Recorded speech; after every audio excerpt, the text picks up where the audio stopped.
Hey, it's Kyle from HubSpot Academy. Let's talk about funnels. Chances are you think of your business as some kind of a funnel, with a fairly large number of people knowing about your company, and a smaller number of people engaging with your company, and an even smaller number of people actually buying from you.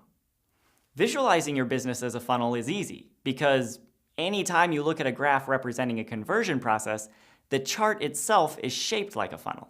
But there's one big failing in thinking of your business as a funnel. In the physical world, when you use a funnel, you pour some stuff into the top and wait for it to come out of the bottom. And then that's the end. All movement stops until you pour more stuff into the top. Furthermore, as you pour things into a funnel, the stuff at the bottom doesn't have much of an impact on the stuff at the top. As long as the things lower down continue to flow and get out of the way, the stuff going into the top of the funnel won't even notice they're there. But in the business world, the people coming out of the bottom of your company funnel can have a huge impact on the people going into the top of it. If your customers love your company and love your product, they'll tell their friends to come buy from you as well, which means the bottom of the funnel can feed the top of the funnel. In the physical world, that's impossible. It's hard to imagine how that could ever happen. But in the business world, that's just good business. Additionally, if the people who buy from you have a bad experience, if they're unhappy with the way you treated them, they'll tell their friends about that too.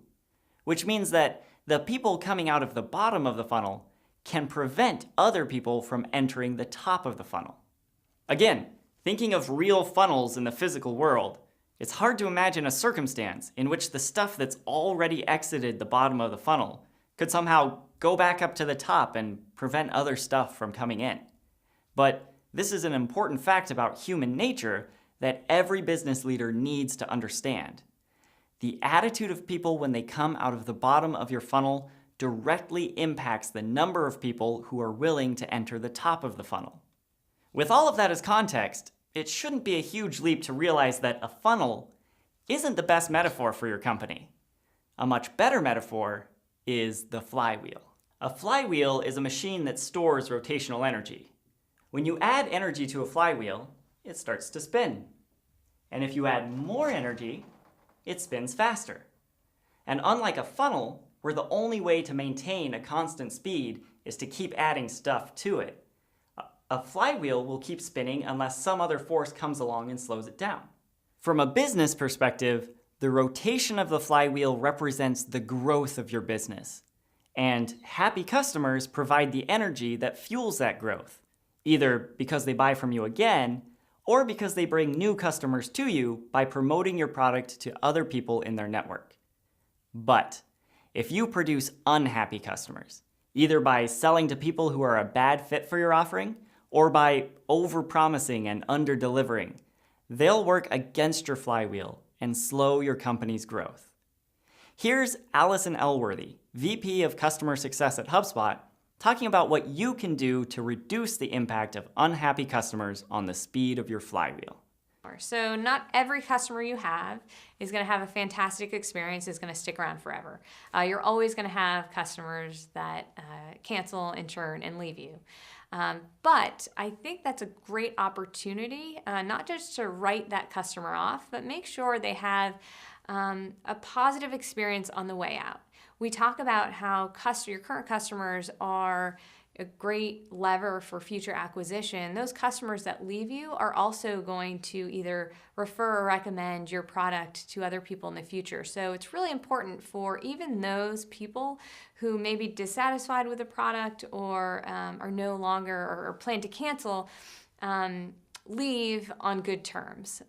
You want to break up and remain friends because those customers that do leave you will probably continue to refer your product and service in the future. Even when you're working with unhappy customers, you need to do all you can to ensure they have as good of an experience as possible.